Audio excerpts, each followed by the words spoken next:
જય જવાન, જય જવાન, ભારત માતા કી.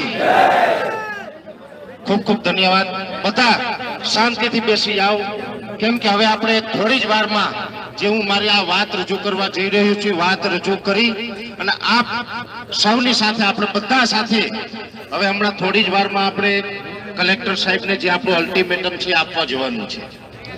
સૌ પ્રથમ તો મેં હમણાં જ જ્યારે હું આવતા વેત મેં એક વાત રજૂ કરી હતી, એ વાત ફરીથી હું અહીંયા રિપીટ કરવા માંગુ છું કે જ્યારે પણ હું આજે આ કલેક્ટર કચેરીને ગ્રાઉન્ડની અંદર આવ્યો, આવીને તરત જ મેં એક વાત રજૂ કરી હતી કે આ દુનિયાની અંદર એમાં પણ ભારત દેશની ધરતી તો કંઈક વિશ્વની અંદર અલગ છે અને અલગ માટીના બનેલા આ ભારતના માનવીઓ છે આપણે બધા. અને આ ધરતી ઉપર જ્યારે જ્યારે જે પણ કાંઈ આપણે ગોતવા નીકળ્યા ને એ બધું જ આપણે મળ્યું છે. ત્યારે મેં બે ત્રણ ઉદાહરણ મેં આપ્યા પ્રવીણભાઈ. ઉદાહરણ એવું હતું કે રાજસ્થાનની ધરતીમાંથી મીરાબાઈ ભગવાનને ગોતવા નીકળે એટલે મીરાબાઈને ભગવાન મળી ગયા. આપણે બધા જ આ જાણીએ છીએ. એવી જ રીતે આ જુનાગઢની ધરતી કે જુનાગઢની ધરતીની અંદર અનેક વિભૂતિઓ એવી આ ગિરનારની ગોદમાં બેઠી છે કે જ્યાં હજી વિજ્ઞાન પણ ટૂંકવું પડે. વિજ્ઞાનની તાકાત નથી કે જે ગિરનારની અંદર જે તપસ્યા ચાલી રહી છે ને એનું સંશોધન કરી શકે. એવી વિભૂતિઓ જો આ ગિરનારની ગોદમાં બેઠી હોય અને આ ગિરનારની ધરતી ઉપરથી બહુ ઝાઝા વર્ષનો ઇતિહાસ નથી. આપણે બધા જ જાણીએ છીએ કે ભક્ત નરસિંહ મહેતા જ્યાં જુનાગઢની ધરતી ઉપર થયા, એ જ્યારે ભગવાન શ્રી કૃષ્ણને અવાજ માર્યો તો ભગવાન શ્રી કૃષ્ણ એમને મળવા પણ આવ્યા. જાણીએ છીએ ને આપણે બધા. ત્યારે મને એમ લાગ્યું કે હવે મારે મારા ભગવાનને હાકલ મારવાની જરૂર છે, મારા ભગવાનને મારે બોલાવવાની જરૂર છે. ત્યારે આ રાજ્યના ખેડૂત રૂપી ભગવાનને મેં અવાજ કર્યો તો આજે 10 તારીખે આ ભગવાન આવી ગયા.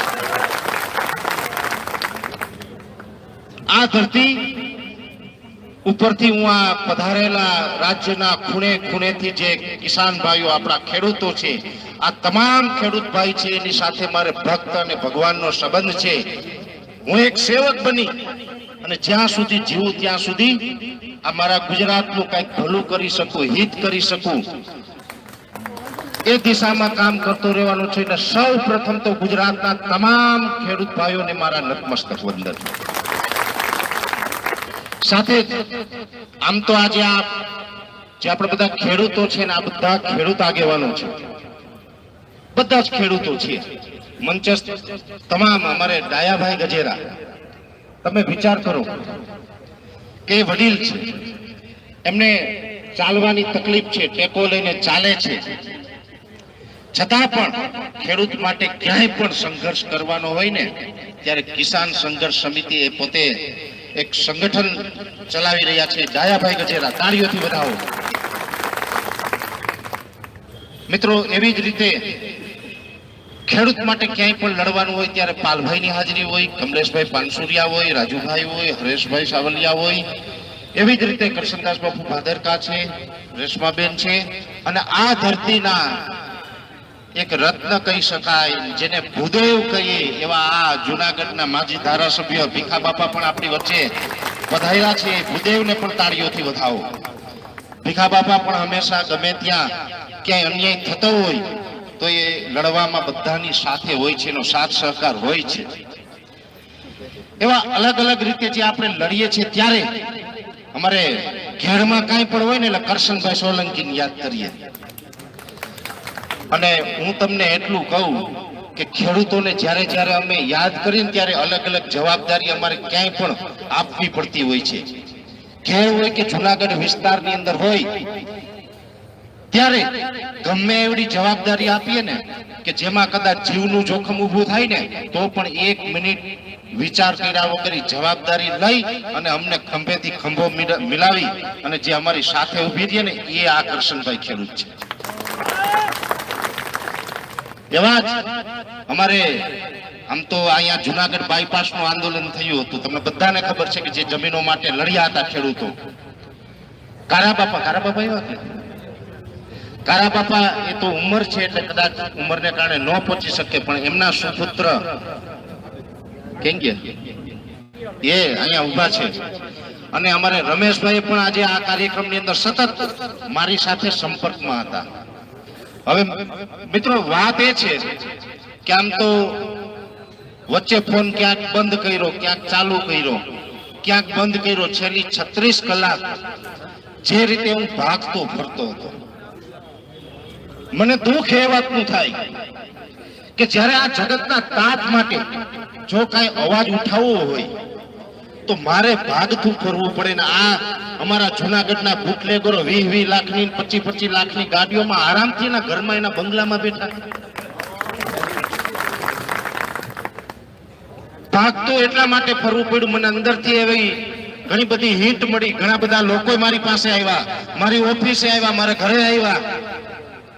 પરેશભાઈ અમે તમારા હિતેચ્છુ છે ને અમને એક અપેક્ષા છે કે તમે અમારા માટે લડવાના છે. તમે રેગ્યુલર જે પણ કાંઈ ખેડૂત માટે કાર્ય થતું હોય એમાં હંમેશા તમે સહયોગ આપો છો ને આજે 10 નવેમ્બર 2025 અને સોમવારે જે તમે અલ્ટિમેટમ આપવા જઈ રહ્યા છે એ અવાજ તમારો ગુજરાતના ખૂણે ખૂણે પહોંચ્યો છે. ગુજરાતના ખૂણે ખૂણેથી ખેડૂતો પધારવાના છે જુનાગઢની અંદર. પણ જો 36 કલાક કે 48 કલાક પહેલા તમને કોઈ પણ કારણસર ખોટી રીતે અટકાયત કરી અને તમને જેલમાં બંધ કરી દેવામાં આવશે ને તો આ કાર્યક્રમ કેવી રીતે થશે? સફળ કાર્યક્રમ કરવો તમારી હાજરી જરૂરી છે. મિત્રો હું એટલું ચોક્કસ કહી શકું કે મારા જીવનની અંદર મેં ક્યારેય એવું કામ નથી કર્યું કે મારે ક્યારેય ભાગતું ફરવું પડે. અને હું એટલું ચોક્કસ કહું છું કે આ સરકાર સામે ઘણા ટાઈમથી ઘણા બધા મુદ્દાઓ માટે હું લડું છું. સરકારને હું એક ચેલેન્જ આપું છું કે મારા ભૂતકાળની અંદર મેં જો કોઈ પણ ખોટું કામ કર્યું હોય તો આજે જ મારી ધરપકડ કરો. વર્તમાનમાં હું જો કોઈ ખોટું કામ કરતો હોય, હું કાયદાનો ભંગ કરતો હોય, હું કાયદા વિરુદ્ધ કોઈ પ્રવૃત્તિ કરતો હોય તો મારી આજે જ ધરપકડ કરો. અને ન્યા સુધી કહું કે જીવ ત્યાં સુધીમાં હું જો એક પણ કાયદાનો ભંગ કરું કે ગેરકાનૂની કામ કરું ને તો સરકાર મને ફાંસીએ ચડાવે, હું હસતા હસતા ચડી જાય. અમારે ખોટું કરવું નથી, ભૂતકાળમાં કર્યું નથી, છતાં પણ જો અમારે ભાગતા ફરવું પડે, 36 કલાક ખેતરોમાં સૂવું પડે, જોકે એનું દુઃખ નથી. હું પોતે ખેડૂત છે, ખેડૂતનો દીકરો છે. ખેતરમાં સૂવું હોય તો સૌભાગ્ય હોય. એ તો જેને પાસે ખેતર હોય ઈ ખેતરમાં સૂઈ શકે. જેની પાસે ખેતર નથી એને આ આનંદ ક્યારેય મળવાનો નથી. પ્રવીણભાઈ, તોરિયામાં પાણી પીવું, ટેફા ઉપર ટેફાનું ઓસીકું કરીને હું આ જે આનંદ છે ને એ એસી બંગલામાં નથી આવતો ને એ આનંદ લેનારા અમે બધા ખેડૂત છે. ત્યારે આ પહેલી વખત નથી, આજે રાત્રે આમ તો છેલ્લી 36 કલાક પ્રવીણભાઈ મારે એક વ્યક્તિને બોલાવો. જીગા આવજો. આમાં કેમ ગયો જીગો? અમારે જીગો આવજો.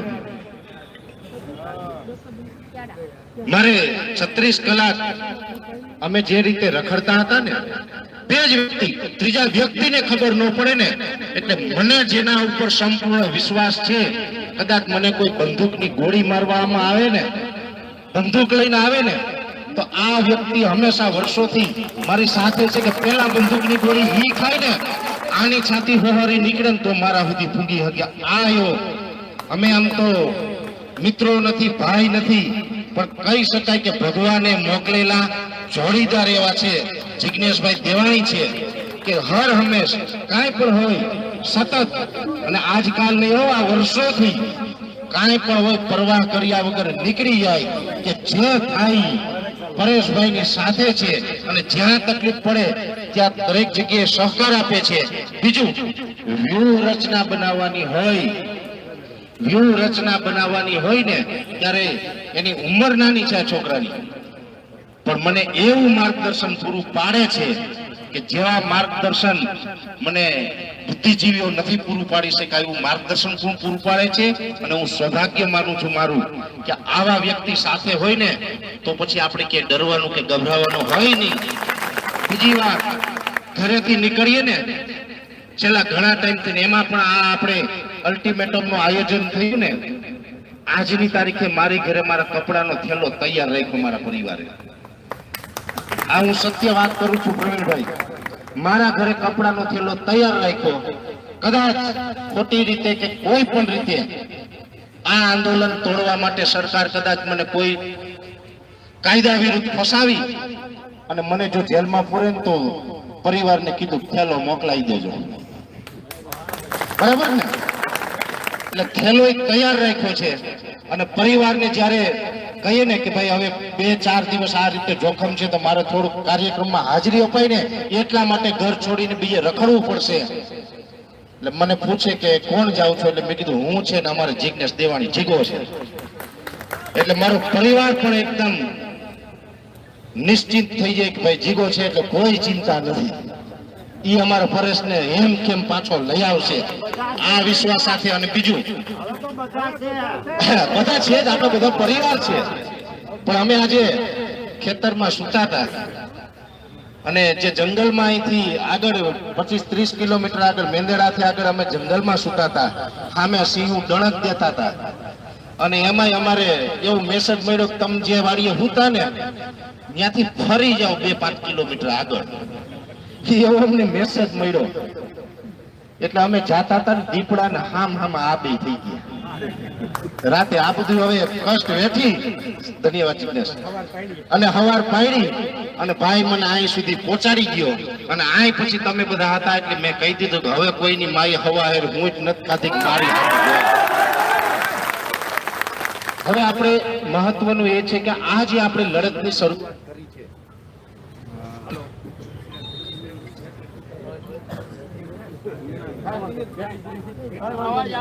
અવાજ આવે છે ને બધાને?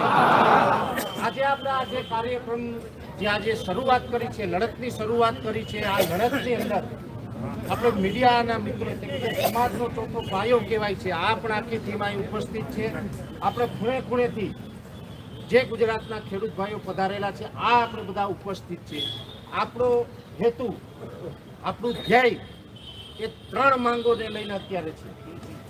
આ 3 માંગોને લઈને જે આપણે આ અલ્ટિમેટમ તૈયાર કર્યું છે, આ અલ્ટિમેટમની અંદર જે પ્રમાણે કાયદા મુજબ આપણે લડવાનું છે.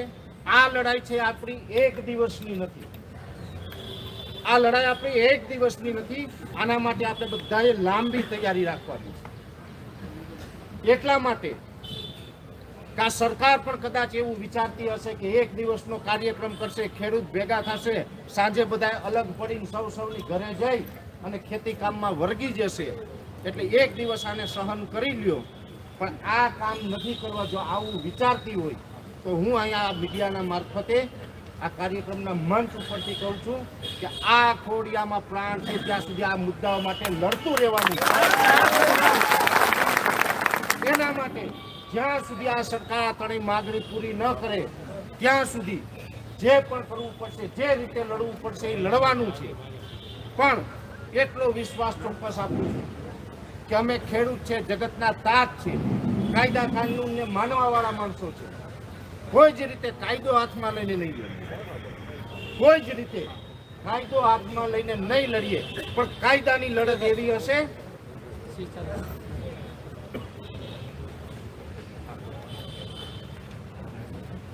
હલો કાયદાની લડત એવી હશે કે જેની અંદર જો દિલ્હીનું સિંહાસન હલાવી ન દઉં ને તો મને તમે યાદ કરજો. બીજી વાત છે, હું કોઈ પક્ષ પાર્ટીને માનવા વાળો માણસ નથી, હું મારા ખેડૂતને માનવા વાળો માણસ છે. કદાચ સરકારને કે કોઈ સરકારના સમર્થકોને એવું ક્યાંય ખૂણે ખાંચે મનમાં હોય કે પરેશ ગોસ્વામી અત્યારે ખેડૂતનું આંદોલન લઈને નીકળ્યો છે, ખેડૂતોને ભેગા કરે છે, ગામડે ગામડે જાય છે, કદાચ પરેશ ગોસ્વામીને ચૂંટણી લડવાની ઈચ્છા હશે, આવું તમને ઘણા કહેતા હશે. કે ને હું એના માટે હનુમાનજી નથી કે છાતી ચીરીને બતાવું, પણ એટલું કહી શકું, પરેશ ગોસ્વામી આ લોકશાહીની અંદર તાલુકા પંચાયત હોય કે ગ્રામ પંચાયત હોય કે જિલ્લા પંચાયત હોય કે વિધાનસભા હોય કે લોકસભા હોય કે કોઈ સહકારી ચૂંટણીઓ હોય, એક પણ પ્રકારની ચૂંટણી પરેશ ગોસ્વામી લડે ને તેથી માનજો કે આ સાધુમાં કઈક ફેર છે. હું કઈ ચૂંટણી લડવા વાળો માણસ નથી, રાજકારણનો માણસ નથી, રાજકારણનો માણસ નથી ને એટલે તો ક્યારેક ક્યારેક અમે એવું બોલીએ ને ઘણા લોકોને તકલીફ પડે, પણ જે સત્ય હશે ને દરેકની સામે બોલવામાં આવશે. ખેડૂત માટે જન્મ લીધો છે ને ખેડૂત માટે મરી જવાનો છે, એટલે આપણો આ હેતુ છે સંપૂર્ણપણે આ ત્રણ મુદ્દા જે બેનરમાં પણ છે, આ અલ્ટિમેટમ મારા હાથમાં છે, એ અલ્ટિમેટમની અંદર પણ આપણે આ ત્રણ મુદ્દા લીધા છે. ફરીથી હું તમને એ મુદ્દા છે ફરીથી એક વખત યાદ કરાવું. પહેલો મુદ્દો એ કે ગુજરાતના ખેડૂત જે પાક ધિરાણ ઉઠાવે છે, આપણે પાક ધિરાણ લઈએ છીએ 2 હેક્ટરની મર્યાદામાં 3 લાખ રૂપિયા, જે આમ તો કહેવામાં આવે છે 0%. જોકે આની અંદર સિસ્ટમ એવી હોય અને છે કે 0% એટલે કે પહેલા તો જે 3 લાખ રૂપિયા છે એ આપણે એની સમય મર્યાદામાં ભરવા પડે. તો આપણે સમય મર્યાદા વટાવીને ભરીએ તો ના મળે, સમય મર્યાદામાં એ ભરવા પડે અને એ ભરીએ ત્યારે આપણે 7% વ્યાજ ઓલરેડી બેંકને આપી દેવું. હવે જે 7% વ્યાજ આપણે બેંકોને આપીએ પછી સરકાર એવું કહે છે કે પાછળથી 3% કેન્દ્ર સરકાર આપણા ખાતામાં જમા કરે અને 4% રાજ્ય સરકાર. એ 3% કેન્દ્ર સરકારે ઘણી જગ્યાએ જમા કર્યા એવા મને પાસબુકમાં એન્ટ્રીઓ જોવા મળી, પણ જે રાજ્ય સરકારે 4% જમા કરવાના હોય એની રાતી પાય આખા ગુજરાતના એક પણ ખેડૂતને નથી આપી. અને એ જે રકમ જ્યારથી પણ આ ખેડૂતોની બાકી છે એ તમામ રકમ છે એ બેન્કિંગ વ્યાજ સાથે મારા ખેડૂતને મળવી જોઈએ, બેન્કિંગ વ્યાજ સાથે. કેમ કે અમે લેટ પેમેન્ટ ભરીએ ને ડાયાભાઈ તો આ ખેડૂત પાસેથી પેનલ્ટી લે છે, તો કાયદો ખેડૂતને લાગે તો એને કેમ નહીં. પાક ધિરાણ એને 0% એનો જે રેગ્યુલર ક્રાઇટેરિયો છે એ મુજબ એમાં ન્યાય થાય. બીજા નંબરની અંદર 3 લાખ રૂપિયા સુધીનું જે પાક ધિરાણ છે એ ગુજરાતના કોઈ પણ જિલ્લામાં હોય કે કોઈ પણ ગામની અંદર ખેડૂત હોય જેણે 3 લાખ રૂપિયા સુધીનું પાક ધિરાણ લીધેલું હોય એ તમામ ખેડૂતનું પાક ધિરાણ સરકાર માફ કરે, આ આપણી માંગણી છે. હવે ઘણા ખેડૂત ભાઈઓ એવા હશે કે જેણે પાક ધિરાણ નથી લીધું, ન લેવા પાછળ પણ ઘણા બધા કારણો હોય. મોટા ભાગે મેં ઘણા એવા કારણ જોયા છે. સંયુક્ત ખાતા હોય, સંયુક્ત ખાતાની અંદર જેટલાના નામ હોય બધાએ સહી કરવી પડે બેંકે આવીને તો એ ઉઠાવી શકે.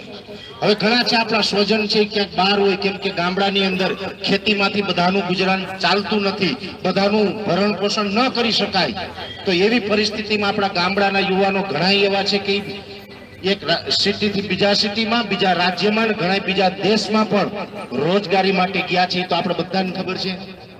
હવે ત્યાં રોજગારી માટે બહાર ગયા હોય ત્યાંથી વારંવાર એને ધક્કા ખવડાવે, એ પોસાતું નથી, એવા પણ કારણો હોય. ઘણા ખેડૂત ભાઈઓ એવા છે કે નજીકના સમયની અંદર જેનું અવસાન થયું હોય પછી એની જે વારસાઈ એન્ટ્રીમાં વારસદારોના નામ આવવાના હોય, ન આવ્યા હોય.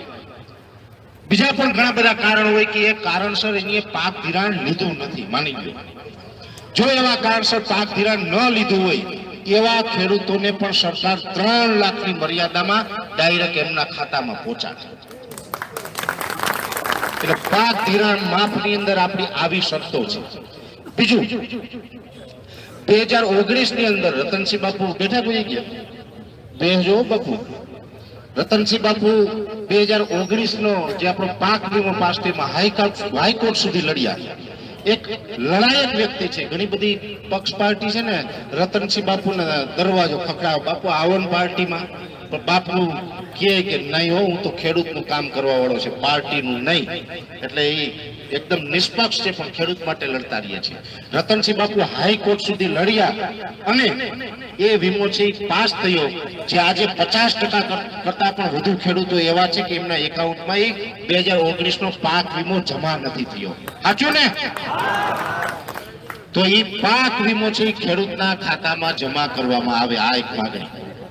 બીજી માગણી છે ટેકાના ભાવે. ટેકાના ભાવે જે રીતે અત્યારે ખરીદી ચાલુ થઈ છે, હવે આમ તો અમે ઘણા સમયથી સરકારને અલગ અલગ પ્રકારની વિનંતી કરતા હતા કે ભાઈ 200 મણની મર્યાદામાં તમે આ ટેકાના ભાવે મગફળી કરો, 200 મણ. પણ સરકારે આમાં આપણી સાથે અન્યાય કર્યો છે. પહેલી વાત એ છે કે ગયા વર્ષે હું કાયદાકીય વાત કરું અને સરકારને પણ ચેલેન્જ આપું છું કે આંકડા સમજવા હોય તો આવો.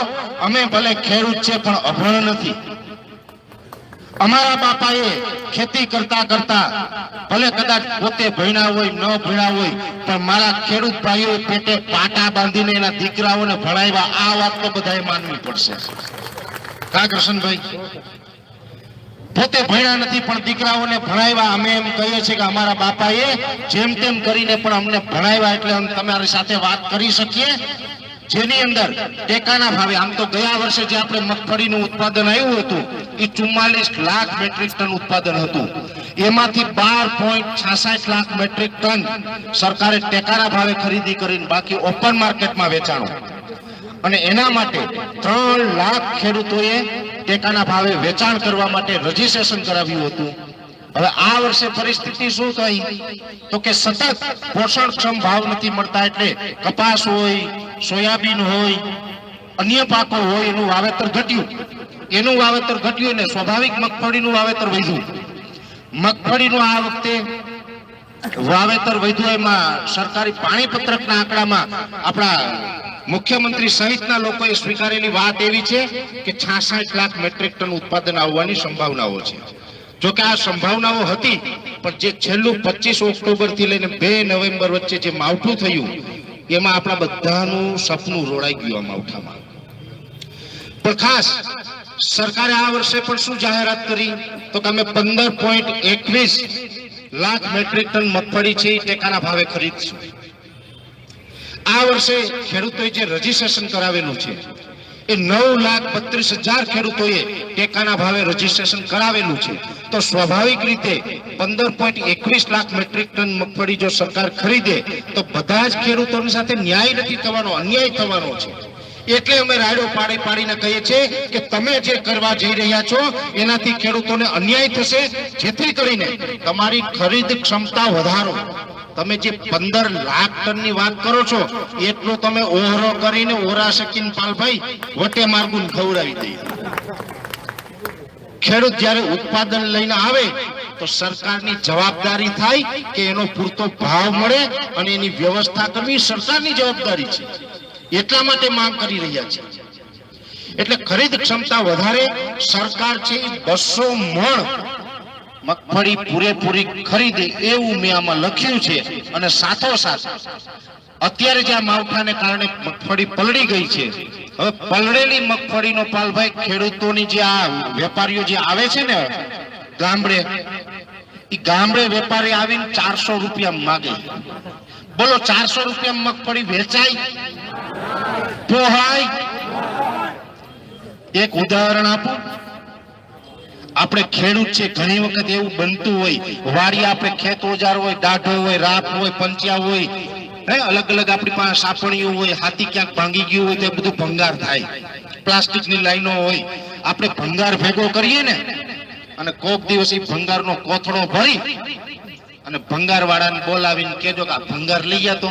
એટલે ભંગાર વાળા છે ને મારા ખ્યાલથી 30-32 રૂપિયા કિલો ભંગાર લઈએ. આપણી મગફળીને કે ઘઉં હોય, મેં ગયા વર્ષે આ કેલ્ક્યુલેશન આપ્યું હતું પ્રવીણભાઈ અમે બધા સાથે હતા. એમાં ઘઉં છે એ 500 રૂપિયાના મણ વેચાય તો કિલોના 25 રૂપિયા થયા. ભાઈ હવે ભંગારનો ભાવ 32 રૂપિયા, ઘઉંનો ભાવ 25 રૂપિયા. આ ઘઉં આપણા ભંગાર કરતા પણ જો સસ્તા વેચાતા હોય તો આનાથી મોટી દુઃખની વાત આપણા માટે કઈ હોય? મગફળીનું પણ એવું છે. આપણી જે પણ જણસ છે ભંગાર કરતા પણ સસ્તા ભાવે વેચાય. એમાં ભાવ આપવામાં જો સરકાર છે એ નિષ્ફળ જાય તો જે નિષ્ફળ ગયા હોય સ્વાભાવિક રીતે એની સામે બાયો ચડાવવાની હોય. અને બાયો ચડાવી એટલે કઈ ભીખ માંગવા નથી નીકળ્યા, આપણો હક છે એ લેવા નીકળ્યા છે. એટલે પલળેલી મગફળી છે એ પણ સરકારે ટેકાના ભાવે ખરીદવી અથવા તો ડિફરન્સ આપવો. અત્યારે જે સરકાર મોટી વાત કરે છે ને કે 10,000 કરોડ, જો 10,000 કરોડ છે ને એ બોલવામાં કરોડ લાગે પણ ખેડૂતના ખાતામાં આવે એટલે 22,000 રૂપિયાની થાય 1 હેક્ટર, અને વીઘાના 3520 રૂપિયા. મૂળ મુદ્દો ઈ 1 વીઘે 3520 રૂપિયા થાય, અને સરકાર એ 3520 નથી બોલતી, સરકાર બોલે 10,000 કરોડ. હવે ઈ કેમ આપ્યા ને હું તમને કહું. આ છેલ્લી વાતમાં મારે કેવું, પછી આપણે આગળનો કાર્યક્રમ વધારવાનો છે. આગળ કેમ આપ્યા ને હિસાબ તમને સમજાવ. મેં સરકારને કઈ વાંધો નહીં, મેં સરકારને આની પહેલા રૂબરૂ મળીને ગાંધીનગરમાં કીધું. હલો, ના ના બેટરી ગઈ હશે ભાઈ, ક્યારનું ચાલે? બેટરી ગઈ. હવે એક જ વાત રહી છે. સરકારને મેં એવું કીધું કે ભાઈ તમારે ટેકાના ભાવે ખરીદવી નથી, તમારે શું કરવાનું છે. ત્યારે તો માવઠું નહોતું, આપણી મગફળી કોરી હતી, એટલે મેં કીધું કોરી મગફળીના મેં કીધું 1000 રૂપિયાથી વધારે તો અમને કોઈ યાર્ડ આપવાનું નથી, એનાથી ઓછા આપશે. માની લ્યો કે 1000 રૂપિયા યાર્ડમાં ભાવ હોય, ટેકાનો ભાવ 1450 રૂપિયા હોય, તો 450 રૂપિયાનો ડિફરન્સ છે. હવે 450 રૂપિયા પ્રતિ મળે, તમે ખેડૂતના એકાઉન્ટમાં આ ડિફરન્સ છે જમા કરી દો. બાકી અમારે કાંઈ ટેકાના ભાવે વેચવી નથી કે અમારે તમને દેવી નથી. પણ સરકાર એ વાતમાં એગ્રી ન થાય. શું કામ? જો ડાયરેક્ટ તમને ડિફરન્સ આપી દે તો જે એનો કોન્ટ્રાક્ટ આપેલો હોય, મગફળી ખરીદીનો કોન્ટ્રાક્ટ, ખરીદ સેન્ટરનો કોન્ટ્રાક્ટ હોય, અધિકારીઓનો પગાર હોય, ત્યાંથી ટ્રાન્સપોર્ટ ખર્ચો કરીને ગોડાઉનમાં નાખવાની, ગોડાઉનનું ભાડું દેવાનું, મળતિયાઓના ગોડાઉન હોય ને એના ઊંચા ભાડા, ખોટા ભાડા પણ આપવાના. અને આ બધું કરતા કરતા છેલ્લે ગોડાઉન સળગે અને મગફળી ક્યાંક ગાયબ થઈ ગઈ એવા સમાચાર આવે. હું તમને પાલભાઈ લખી દઉં, આ સરકાર જે અત્યારે ટેકાના ભાવે વાત કરે ને, હવા 125 મણ લેવા નીકળ્યા ને, એની તેવડ નથી કે મગફળીને હળગાવ્યા વગર આખી હાજી રાખી નથી. બોલો, આ હળક છે. હું કામ હળક છે? કોથરા માંડવી તો ક્યાંક બીજે ફૂગી જાય. બીજું, આપણા ખેડૂત સોના જેવી માંડવી પકાવીને લઈ આવે, સારી ક્વોલિટીની હોય, 45 નો ઉતારો હોય, 47 નો ઉતારો હોય, 50 નો ઉતારો હોય. આ સારી ક્વોલિટીની મગફળી ગોડાઉનમાંથી કાઢી અને 30-35 ના ઉતારા વાળી મગફળી ત્યાં મોકલી દેવી. મગફળી અદલા બદલી કરવા માટે થઈને આ ટેકાના ભાવે આ સરકાર ખરીદી કરે છે. એટલે ટેકાના ભાવે ખરીદી કરવી, એના કરતા એનો ડિફરન્સ આપવો એ સરકારના અને ખેડૂતના બેયના હિતમાં છે. પણ નહીં, આ સરકારે એમાં પણ અન્યાય કર્યો છે. છતાં પણ અત્યારે હું કહું છું કે અમારી પૂરેપૂરી મગફળી પલળેલી હોય ને તો પણ સરકારે ખરીદી લેવી, આ માંગ છે. અને આ માંગની અંદર મેં શરત એવી રાખેલી છે, આ મારી માંગને સ્વીકારે તો હું અન્નનો ત્યાગ કરી અને મારા ખેડૂતને ન્યાય ન મળે ત્યાં સુધી બેસું. પ્રવીણભાઈ, ખબર હોય ને તો એક કહેવત છે, દયાભાઈ, અમુક પ્રકારની જીદ હોય, રાજા હટ, બાળ હટ, સ્ત્રી હટ અને સાધુ હટ. સાધુ તરીકે સ્વાભાવિક મને એ ખબર નથી કે હું માણસ તરીકે સારો કે ખરાબ, એ ખબર નથી, પણ સાધુ તરીકે જીદ હોય, વારસાગત લક્ષણ હોય. પણ મારી આવી ગણતરી છે, જો મારા ખેડૂત સાથે ન્યાય ન થતો હોય તો મારે આ કરવાની ગણતરી છે. મેં 12 દિવસ અલ્ટિમેટમ હું આપું છું. 12 દિવસ ભાઈ જગ્યાએ ભાઈ હું મારી વાત પૂરી કરી તમને આપું. 12 જગ્યાએ કામમાં મિત બોલે ને, મિત ભીખા બાપા, તમે વડીલ તરીકે આવ્યા, અમારું પીઠ બળ છે. તમે બધા અમારું પીઠ બળ છે. હા,